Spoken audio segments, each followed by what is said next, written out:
پہ میں آپ کے ساتھ بات کرنا چاہ رہا ہوں وہ امپورٹنٹ موضوع ہے جو پاکستان کی صحافتی جو پاکستان کا افق ہے اس کے اوپر ایک جو روشن ستارہ چمک رہا ہے پچھلے چند سالوں سے مریم صفدر صاحبہ کی شکل میں، اور پے در پہ صحافت کے اوپر، آزادی صحافت کے اوپر حملے ہو رہے ہیں۔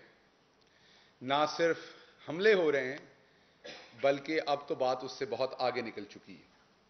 تو آج ایک تو میں اس پہ بات کرنا چاہوں گا، دوسرا میں بات کرنا چاہوں گا آج کہ اوور آل سچویشن ہے کیا، اور اس پر ابھی تک کوئی آواز بلند کیوں نہیں ہوئی۔ 24 گھنٹے گزرنے کے باوجود ہمیں ابھی تک کوئی ایسی چیز نظر کیوں نہیں آ رہی۔ دیکھیے، سب سے پہلے تو میں کچھ اعداد و شمار آپ کے سامنے رکھتا ہوں، اور وہ اعداد و شمار ہیں کہ پاکستان کی اکانومی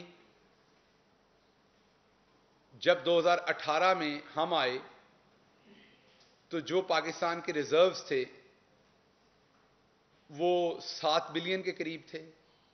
پاکستان کا کرنٹ اکاؤنٹ ڈیفیسٹ 20 ارب تھا۔ پاکستان کی ایکسپورٹس آپ کے سامنے تھی، نیچے گر رہی تھی، اور وہی سارے دوست جو شام کو آج کل اس اکانومی پہ بات چیت کرتے ہیں وہ سارے دوست یہی موجود تھے۔ آج کیا سچویشن ہے؟ آج سچویشن ہے جی، پاکستان کے فارن ریزروز جو ہیں، پاکستان کے جو ریزروز ہیں وہ پاکستان کی تاریخ کے ہائیسٹ ہیں، 22 ارب پہ بیٹھے ہیں۔ آج سچویشن یہ ہے کہ پاکستان کی ایکسپورٹ لگاتار اوپر جا رہی ہے۔ آج آپ کا کرنٹ اکاؤنٹ ڈیفیسٹ کنٹرول میں ہے، لیکن آج بتایا جاتا ہے کہ اکانومی کی سچویشن بہت بری ہے، جب اکانومی نون لیگ کے زمانے سے ڈبل بہتر ہے کووڈ کے باوجود۔ تو ہمیں روز شام کو بتایا جاتا ہے کہ اکانومی بہت بری ہے۔ اب پرائم منسٹر عمران خان نے ابھی تک کیا کیا ہے؟ شوگر سیکٹر جو ایک مافیا بن چکا تھا، کیمراز لگائے۔ اگلا سوال ہوگا فائدہ کیا ہوا؟ ٹیکس ڈبل کولیکٹ ہو گیا، ہونا نہیں ہے، ہو چکا ہے، ڈبل پیسہ کولیکٹ ہو چکا ہے۔ ٹبیکو کے اوپر ٹریک اینڈ ٹریس سسٹم لگایا، بڑے سالوں سے لگانے کی کوشش کی جا رہی تھی، ہم نے لگایا۔ مراد سعید کو شاباش، جنہوں نے آج بھی صبح بتایا، پہلے بھی، کہ وہی سڑک اتنے ہی کلومیٹر اس سے بہتر کوالٹی 8-10 سال کے بعد آدھی قیمت پہ بن رہے ہیں، 25% کم ریٹ پہ بن رہے ہیں، 30%، 50% کم ریٹ پہ بن رہے ہیں۔ اس کا مطلب کوئی کھا رہا تھا یہ سارا پیسہ؟ تو سب کچھ پہلے کی نسبت بہت بہتر ہو رہا ہے، لیکن ایک کام وہی ہو رہا ہے پہلے کی طرح، اور وہ یہ ہو رہا ہے کہ مریم نواز، جن کے پاس کوئی سیاسی عہدہ نہیں تھا، کوئی حکومتی عہدہ نہیں تھا، سیاسی کہا میں نے، کسی قسم کا حکومتی عہدہ نہیں تھا، نہ وہ کہیں ڈائریکٹر جنرل تھی، نہ وہ ایس اے پی ایم تھی، نہ ایڈوائزر تھی، نہ وہ فیڈرل منسٹر تھی، نہ وہ اسٹیٹ منسٹر تھی، نہ وہ پی ٹی وی کی ہیڈ تھی، لیکن اس کے باوجود انہوں نے جو عزت بخشنی شروع کی اداروں کو اور میڈیا کو، وہ ڈان لیگ سے شروع ہوئی، اور اس کے بعد ٹوکریوں میں پہنچ کے ختم ہوئی، اور ابھی یہ جاری ہے، سلسلہ ختم نہیں ہوئی۔ آپ نے دیکھا کہ جو پہلی آڈیو آئی مریم صفدر صاحبہ کی، جس کو مان لیا گیا، تینوں آڈیوز کو مان لیا گیا نون لیگ کی طرف سے، پہلی آڈیو آئی جو یہ کہتی ہے کہ اے آر وائی، سما، 92 نیوز جو ہے، اور 24 ان کے ایڈز کاٹ دیے جائیں۔ میرے خیال میں تو یہ آزادی صحافت پہ حملہ تھا، لیکن مسئلہ یہ ہے کہ آپ کے کسی پریس کلب کو نہیں لگا کہ یہ آزادی صحافت پہ حملہ ہے، آپ کے پی ایف یو جے کو نہیں لگا، آپ کے پی بی اے کو نہیں لگا، سارے میرے پرا ستو پی کے ستے نے۔ اس کے بعد دوسری آڈیو آئی، اس میں بتایا گیا کہ کس طریقے سے جیو ٹی وی اور دنیا ٹی وی ان کے کنٹرول میں ہے، انہوں نے بتایا، اور انہوں نے کہا اب دیکھنا میں کیسے سبق ان کو سکھاتے ہیں ہم لوگ۔ اب دو باتیں اس میں سے ہو سکتی ہیں اس آڈیو میں سے. ایک بات یہ ہو سکتی ہے کہ مریم صفدر صاحبہ جھوٹ بول رہی ہو سکتی ہیں خواہ مخواہ کسی کے بارے میں. جیسے میں کلیم کروں کہ آپ میرے ساتھ ملے ہوئے ہیں، بس مل کے رپورٹ کریں گے ہم. تو اگر مریم صفدر صاحبہ جھوٹی ہیں تو صحافتی تقاضوں کے مطابق ان چینلز کو فوری طور پر مریم صفدر صاحبہ کو یا تو ڈیفیمیشن کا نوٹس بھیجنا چاہیے تھا. اور چلیں اگر آپ یہ کہتے ہیں کہ جی ہماری سوسائٹی میں کئی لوگ ایسی بات کر جاتے ہیں تو کم از کم ایک خط لکھنا چاہیے تھا، ایک اوپن لیٹر کہ آپ ہمارا نام استعمال کر رہی ہیں، ہمارے ادارے آپ کے ساتھ نہیں ملے ہوئے، ہم پاکستان تحریک انصاف پہ کنسٹرکٹیو کرٹیسزم کریں گے، کرتے ہیں، آئندہ بھی کریں گے، ہم آپ کے ساتھ نہیں ملے ہوئے، ہمیں ڈیفیم مت کیجیے اور اپنی سٹیٹمنٹ واپس لیجیے. کیونکہ وہ مان چکے ہیں کہ ہماری آڈیو ہے. لیکن آج کل ستو اندھے نہیں ہیں، بس ستو پی کے ستے ہیں سارے سردیاں بھی. کسی نے جواب نہیں دیا. جیو ٹی وی ایک معتبر ادارہ ہے، دنیا ٹی وی ایک معتبر ادارہ ہے، کسی نے اس پہ بات کرنے کی جسارت نہیں کی. اب رہی صحیح کسر بالکل پوری ہو گئی. وہ محترمہ جن کے پاس کوئی عہدہ نہیں تھا، انہوں نے دیکھیے کس طریقے سے ایک فیڈرل منسٹر ایڈوائزر کو یا منسٹر کو، یا اس ٹائم وہ سینیٹر تھے تو منسٹر تھے، ان کو کیسے لیش ڈال کے پکڑا ہوا ہے ہاتھ میں، اور وہ جی جی میں جی جی کر رہے ہیں، اور ان سے انسٹرکشنز لے رہے ہیں کہ فلانے کو میں نے ہٹا دیا، فلانے کو لگا دیا. اب اس میں سب سے زیادہ مجھے تکلیف ہوئی ہے جو لفظ حسن نثار صاحب کے بارے میں بولے گئے. سینئر ہیں، بزرگ ہیں، عمر میں بڑے ہیں. مظہر عباس صاحب ہم پہ بھی تنقید کرتے ہیں، روز کرتے ہیں، لیکن ان کی زبان ہمیشہ شائستہ رہتی ہے. مجھے ان کے جرنلزم سے اختلاف ہو سکتا ہے، ان کی رائے سے اختلاف ہو سکتا ہے، لیکن میں کسی نشے میں ہوں گا میں ایسی بات ان کے بارے میں کہوں گا کہ وہ بھونکتے ہیں. پھر ارشاد بھٹی ابھرتا ہوا ستارہ ہے، میرا دوست ہے، دوستی کے ناطے میں لبرٹی لے جاتا ہوں یہ کہتے ہوئے، لیکن مجھے تھوڑی سی اندر سے خوشی بھی ہوئی ہے کیونکہ وہ دیوار پہ بیٹھ کے بہت اچھل رہا تھا، اس کو یہ بہت یاد آ رہے تھے. تو ایک ریالٹی چیک ملا ہے ارشاد بھٹی کو کہ یہ آپ اور ہمارے جیسے مڈل کلاس کے لوگوں کو سمجھتے کیا ہیں یہ لوگ، آپ کی اوقات ہے کیا ان کی نظر میں. مریم صفدر صاحبہ کو 24 گھنٹے سے زیادہ ہو گیا آڈیو آئے ہوئے، جس میں وہ سینئر ترین صحافیوں کے بارے میں یہ کہہ رہی ہیں کہ یہ کتے کی طرح بھونکتے ہیں، اور صحافیوں کو ٹوکریوں میں ڈال رہی ہیں. جن کے نام ٹوکریوں میں لیے وہ معزز صحافی ہیں، وہ بھی ہم تو ان کا احترام کرتے ہیں، وہ معزز لوگ ہیں. تو کیا کسی کی طرف سے کوئی سٹیٹمنٹ نہیں آنی چاہیے؟ شہباز گل تو کسی کو کہہ دے ٹویٹر کے اوپر کہ آپ یہ غلط خبر دے رہے ہیں، تو اگلے دن ہمارے بزرگ ہیں ناصر زیدی صاحب، وہ ایک اتنا لمبا پھرلا نکال دیتے ہیں میرے خلاف.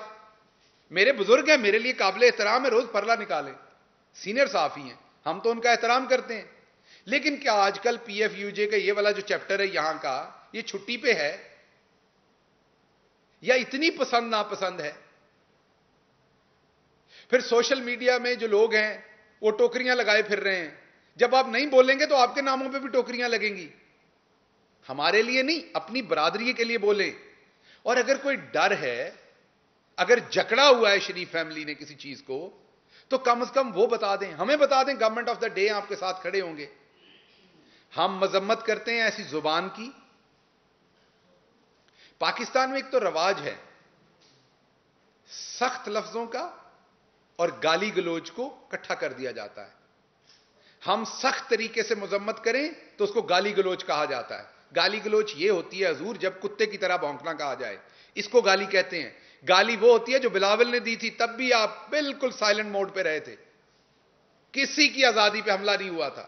جب رانا ثناء اللہ صاحب نے آپ کو تبرہ دیا تھا تب تھی گالی گلوچ. گالی گلوچ یہ ہے جو مائنڈ سیٹ بار بار آپ کے ساتھ کرتا ہے. لیکن اس میں پھر نظر بھی آتا ہے مخصوص چینل ہے، پی ایف یو جے میں دیکھیں تو وہاں بھی ان کے امپلائی بیٹھے ہوئے ہیں، پی بی اے میں دیکھیں تو وہاں بھی انہی کا ہولڈ ہے،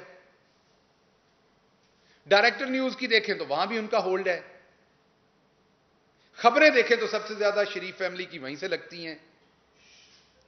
اگر کوئی عدالت بلا لے تو کہا جاتا ہے وہ آزادی صحافت پہ آپ نے بھی حملہ کر دیا. آپ میں ہمت ہے اسلام آباد ہائی کورٹ کو چیلنج کرنے کی کہ آپ آزادی صحافت پہ سوال اٹھا رہے ہیں, لیکن آپ میں ٹوکریوں والوں کو پوچھنے کی ہمت نہیں ہے. خدا دا واسطہ ہے, کو اپنے لیے بولو, ساڈے لیے نہیں تھے.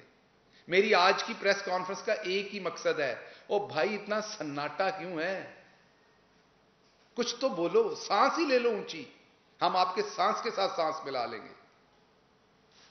تو اس لیے یہ ڈان لیگ سے جو بات شروع ہوئی ہے, اس سے مجھے جسٹس عظمت سعید صاحب کی وہ بات یاد آتی ہے کہ یہ پورا سسٹم اتنا کرپٹ ہو گیا, جو انہوں نے اپنے فیصلے میں لکھا تھا کہ ٹیبل پہ نیچے بیٹھے منہ کھولے لوگ یہ بیٹھے ہیں کہ اوپر سے کرامز گریں, ان کے منہ میں پڑے, یہ کھائیں اور یہ ڈیفینڈ کریں جا کے پھر ان مافیاز کو. تو ہمیں جواب چاہیے, جواب آج مانگ رہے ہیں اپنے صحافی بھائیوں سے. آپ آج میرے ہم آواز بنے. جواب چاہیے کہ کوئی عام شہری ذرا سی بات سوال پوچھ لے تو پریس کلب پہ انٹری بین ہو جاتی ہے, پریس کانفرنس کا بائیکاٹ ہو جاتا ہے. آپ اسلام آباد ہائی کورٹ تک کے بارے میں اداریے لکھتے ہیں, آج ڈان نے لکھا ہوا ہے, دیکھ لیجئے. آپ دبا کے کیمپین چلاتے ہیں کہ اسلام آباد ہائی کورٹ ہمیں نہ پوچھے. یہ کہاں کا اصول ہے؟ آپ سٹنگ جج کی پگڑی اچھالیں گے, کسی بھی باعزت شہری کی پگڑی اچھالیں گے, تو کیا آپ سے ثبوت نہیں مانگا جائے گا آپ کی خبر کا؟ آپ لوگوں کی خواہشات پہ خبریں چھاپیں گے تو کیا آپ سے نہیں پوچھا جائے گا کہ یہ کیوں ہوا ہے؟ تو بات بڑی سادہ ہے. اب صحافتی تنظیموں کو واضح اپنا لاہ عمل دینا پڑے گا, اور اگر ان تنظیموں پہ لوگوں نے قبضہ کیا ہوا ہے تو جو آزاد صحافی ہیں انہیں سیدھا باہر نکلنا پڑے گا اس میں سے. یا پھر یہ یاد رکھیں, آپ کے اور میری طرح کے مڈل کلاس کے لوگوں کو پھر یہ لوگ کتا کہیں گے اور ہماری آواز کو بھونکنے والا کہیں گے. تو پھر تیار ہو جائیں, اگلے مرحلے میں یہ ہمارے گلوں میں پٹے بھی ڈالیں گے اور ہمیں گلیوں میں لے کے پھریں گے. تو یہ وقت ہے کہ آپ اب آواز بلند کریں, آپ ان سے سوال کریں, کس حیثیت میں یہ بی بی ایڈ کاٹتی تھی, کس حیثیت میں یہ پورے میڈیا کے لوگوں کو کہتی تھی کہ تم یہ کرو اور تم یہ کرو. دوسری آڈیو میں تو یہ کہا کہ فیکٹس نہ دکھاؤ, تم تو برابر کے فیکٹس دکھا رہے ہو, حالانکہ صحافت کا تو کام ہی یہ ہے برابر کے فیکٹس دکھانا. دوسری آڈیو یہ کہتی ہے آپ سارے فیکٹس دکھا رہے ہیں عمران خان کے, فیکٹس نہیں دکھاؤ, وہ کہتی ہیں. اور پھر وہ کہتی ہیں 2 چینل سے میرے سے وعدہ کیا کہ آپ دیکھیں ہم ان کا کیا حال کرتے ہیں. اور بدقسمتی سے مجھے یہ کہنا پڑے گا کہ جب اعداد و شمار ہم رن کرتے ہیں, جب خبروں کی پرپورشنلٹی کا کہ پرپورشنیٹ خبریں کیسے ہیں حکومت کے خلاف اور حق میں, حالانکہ ہم آپ کو پھر بھی وہ نہیں کہیں گے جو وہ کہہ رہے ہیں, کیونکہ ہم آپ کو یہ کہہ نہیں سکتے, یہ اخلاقیات کے کسی دائرے میں نہیں آتا, اس کی اجازت نہیں ہے. آپ کا بھلے ٹلٹ نظر آ جائے اس کے باوجود یہ الفاظ کسی کے بارے میں نہیں کہے جا سکتے. تو جب ہم وہ آڈیوز دیکھتے ہیں اور خبروں کا تناسب دیکھتے ہیں تو ہمیں نظر آتا ہے کہ مریم بی بی درستی کہہ رہی ہیں, شائبہ آتا ہے. اور پھر جب ہم آپ کی طرف سے سناٹا دیکھتے ہیں تو دل اور ڈوبتا ہے. پھر جب آپ کی طرف سے ہم دیکھتے ہیں کہ آپ کو کوئی فرق نہیں پڑا, انہوں نے آپ کو یہ کہہ دیا ہے, تو مجھے یہ بتا دیجئے ہمارے آپ پھر بھی سر آنکھوں پر ہیں. اگر تو P if you J, director news کی آرگنائزیشن, پی بی اے, دوسری تمام جو آپ کے ادارے بنے ہوئے ہیں, پریس کلبز, یہ سارے پی ٹی آئی کا احتساب کرنے کے لیے بنے ہیں, تو خدا کی قسم پھر بھی ہمارے سر آنکھوں پر ہیں, کیونکہ ہمیں پتا ہے آپ لوگ زیادہ تر مڈل کلاس سے ہیں. لیکن پھر کم از کم یہی بات مان لیں کہ ہم نہیں بول سکتے ان کے خلاف. 24 گھنٹے گزر گئے, ابھی تک ایک آواز نہیں آئی. عدالتوں کے بارے میں ہمارے صحافی دوست عدالت چلے جاتے ہیں, وہاں مقدمہ کر دیتے ہیں, درخواست دے دیتے ہیں کہ جی ایک کنوکٹڈ بندے کو بولنے کی اجازت دیں. اب آپ کو بولنے کی اجازت ہم کہاں سے لیں آپ کے لیے؟ اب آپ کے لیے بھی کسی عدالت میں جائیں کہ جی صحافتی تنظیموں کو بولنے کی اجازت دیں. تو میرا آپ سے گزارش ہے کہ یہ جو مافیا ہے, میں نے آپ کو بتایا کہ عمران خان کا قصور صرف ایک ہے. یہ جو دن رات ہماری ترپائی کی جاتی ہے بیٹھ کے, قصور صرف ایک ہے کہ وہ بغیر اینستھیزیا کے سرجری کر رہا ہے. اس گندے سسٹم کی جس نے ہر چیز میں توفن پھیلایا ہوا تھا, ایک ایکو سسٹم بنایا ہوا تھا کرپشن کا, جس میں ہر چیز کے بڑے بڑے پنڈت شامل تھے. تو سوال پوچھتا آپ نے کر کیا لیا؟ ابھی آپ کو بتایا ہے سڑکیں آدھی قیمت پہ بنا رہے ہیں. ابھی آپ کو بتایا کہ شوگر کے اندر ڈبل ٹیکس کلیکٹ کر لیا ہے. ابھی آپ کو بتایا کہ ٹبیکو کے اوپر ٹریک اینڈ ٹریس لگا کے ٹیکس زیادہ ہونے جا رہا ہے. ابھی آپ کو بتایا کہ اس سال نون لیگ نے اپنے 5 سالوں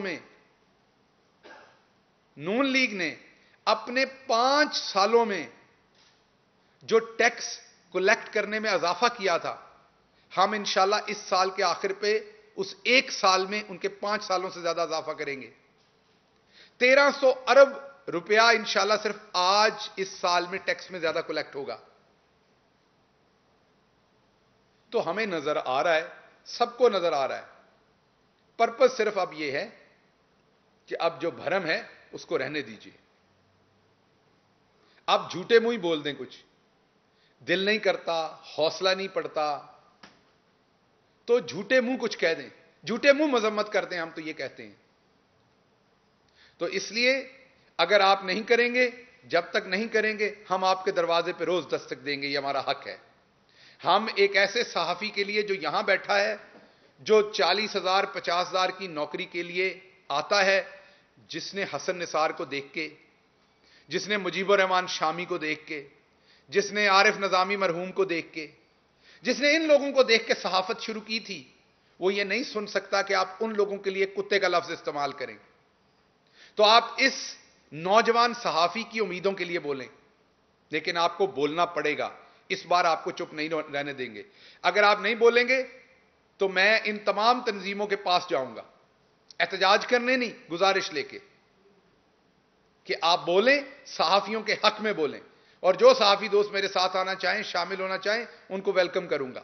لیکن میں ان تمام تنظیموں کے سامنے جا کے دست بدست ان سے احترام کے ساتھ گزارش کروں گا کہ آپ بولیں. اگر آپ اب نہیں بولیں گے تو یہ مافیا کل کو اس سے گندی گالیاں دے گا. کوئی آپ کے سوالات ہیں تو پلیز بتائیں.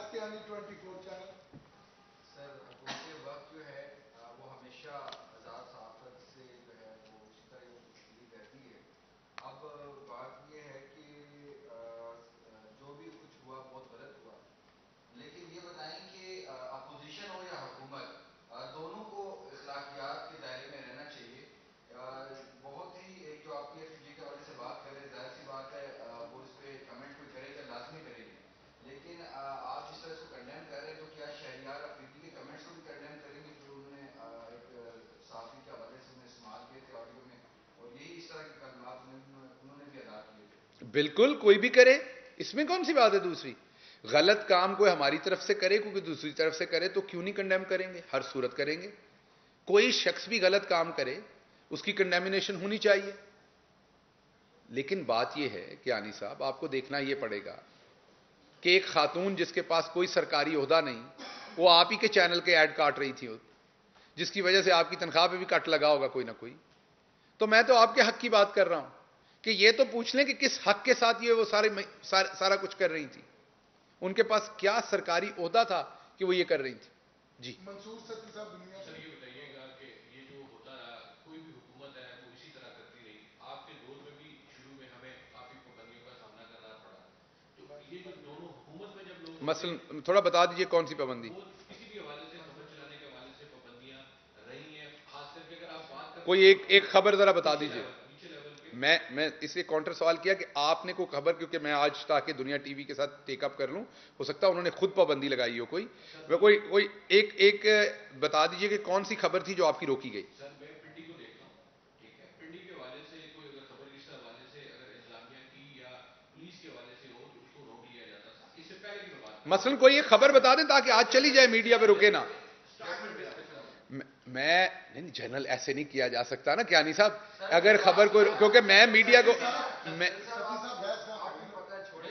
نہیں, میرے بھائی ہیں, میں ستی صاحب صرف یہ پوچھ رہا ہوں میں کیوں آپ کو یہ موقع دے رہا ہوں؟ کیونکہ آزادی صحافت کے لیے ضروری ہے کہ ہو سکتا ہے آپ کی کوئی خبر روکی گئی ہوئی ہو، تو آج وہ ٹی وی پہ چلی جائے، میں نشر کرتا ہوں اس خبر کو. آپ بتائیے کہ آپ نے کوئی پولیس کی کرپشن، کوئی انتظامیہ کی کرپشن کی آپ نے خبر فائل کی، آپ کہہ رہے ہیں راول پنڈی سے، آپ حکم کیجئے، میں ادھر سے اپنے منہ سے اس کو اناؤنس کرتا ہوں ابھی کہ آپ کی خبر ہے. اور اگر یہ روکی گئی تو پھر دنیا ٹی وی نے بہت غلط کیا ہے، اور میں دنیا ٹی وی کو کنڈیم کرتا ہوں کہ آپ کی انہوں نے فائل کی ہوئی خبر کو روکا ہے.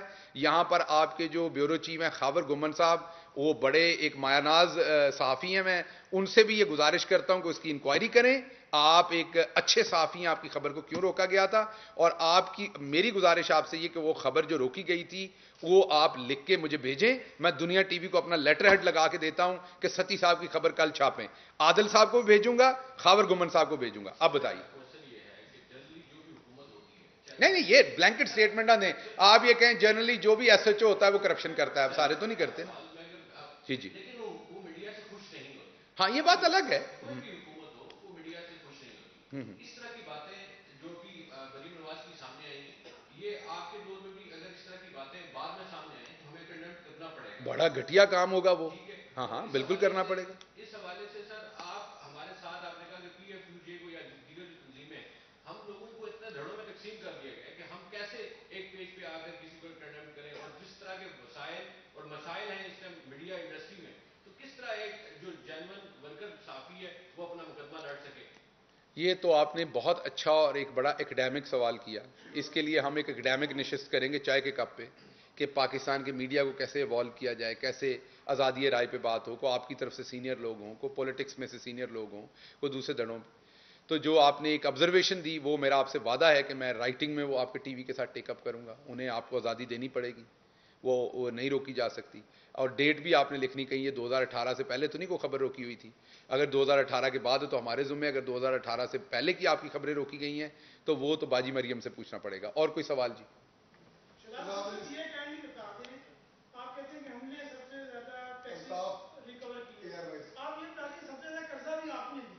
میں اس کا جواب دے دیتا ہوں. یہ بہت امپورٹنٹ ہے آپ کو یہ پتا ہو. پاکستان تحریک انصاف نے جو لون لیا ہے وہ 2.3 بلین لیا ہے، نیٹ لون جو ہم نے لیا ہے. اور مسلم لیگ نون نے جو اپنا لون لیا ہے وہ 4.5 بلین ڈالر لیا ہے. یہ کیونکہ آپ کو اور مجھے اکانومی کا پتہ نہیں، کسی نے کہہ دیا، مجھے بھی نہیں پتا اکانومی کا، یہ نہیں کہ میں ایکسپرٹ ہوں. ایسے ہی آپ نے سن لیا، آپ نے سوال داغ دیا. اس میں ریالٹی ہے کہ نہیں ہے وہ نہ مجھے پتا ہے نہ آپ کو پتا ہے. سو یہ میں نے کل ہی ہمارے جو عمر ایوب صاحب ہیں ان سے بات کی، سارے نمبرز نکلوائے، وہ نمبرز میں آپ کی خدمت میں پیش کر دوں گا. یہ جھوٹ چتالی ہوتی ہیں ایسی سٹیٹمنٹیں، فلانے نے زیادہ لے لیا، فلانے نے زیادہ لے لیا. یہ دیکھنے پڑتے ہیں آپ کو نمبرز، ایگزیکٹ فگرز دیکھنے پڑتے ہیں. ہاں یہ ضرور ہے کہ جب آپ قرضہ لیں گے، آپ لیں گے قرضہ اور آپ چھوڑیں گے میرے کہ اس کا سود میں نے دینا ہے، اور اس سود کو دینے کے لیے اگر آپ کو کہیں سے قرضہ لے تو میں نہیں لے رہا، وہ آپ ہی لے رہے ہیں. تو آپ کو یہ بڑا کمپلیکس ایشو ہے. یہ تھڑے پہ ڈسکس کرنے والا ایشو نہیں ہے. تھڑے پہ بھی ہو سکتا ہے لیکن پراپر ڈاکومنٹیشن ہو، پراپر نالج ہو، پراپر بندہ سامنے بیٹھا ہو. جیسے ابھی بات ہو رہی ہے مریم صفدر صاحبہ کی آڈیو لیک پہ، پہنچ گئے آپ قرضے پہ. بات ہو رہی کہ صحافیوں کو، سینئر صحافیوں کو انہوں نے کتا کہا ہے، اور آپ پہنچ گئے فوراً کہ آپ نے قرضہ زیادہ لیا ہے. اب آپ کو اگر قرضے کی اتنی فکر کہیں 2013 سے 18 میں ہوتی تو آج کتا نہ سننا پڑتا ہمیں سینئر صحافیوں کے لیے. تو ابھی بھی فکر کریں، اگلی دفعہ اگلی گالی آئے گی. مجھے پتا چلا باجی کو اس سے بھی گندی والی گالیاں آتی ہیں، تو اس لیے آپ اگلا فکر کریں. قرضوں کا ہم آپ کو جواب روز رات کو دیتے ہیں اور ابھی بھی دیتے رہیں گے. اور یہ جھوٹ پروپیگنڈا پھیلایا ہوا ہے. پاکستان تحریک انصاف نے ان سے کہیں کم پیسہ لیا ہے، لیکن یہ بات ضرور ہے کہ ان کے جو قرضے ہیں ان کے اوپر جو انٹرسٹ ہے وہ بہت سوالن ہے، اور اس کے بہت سارے پیسے دینے پڑے ہیں. آپ سب کا بہت شکریہ.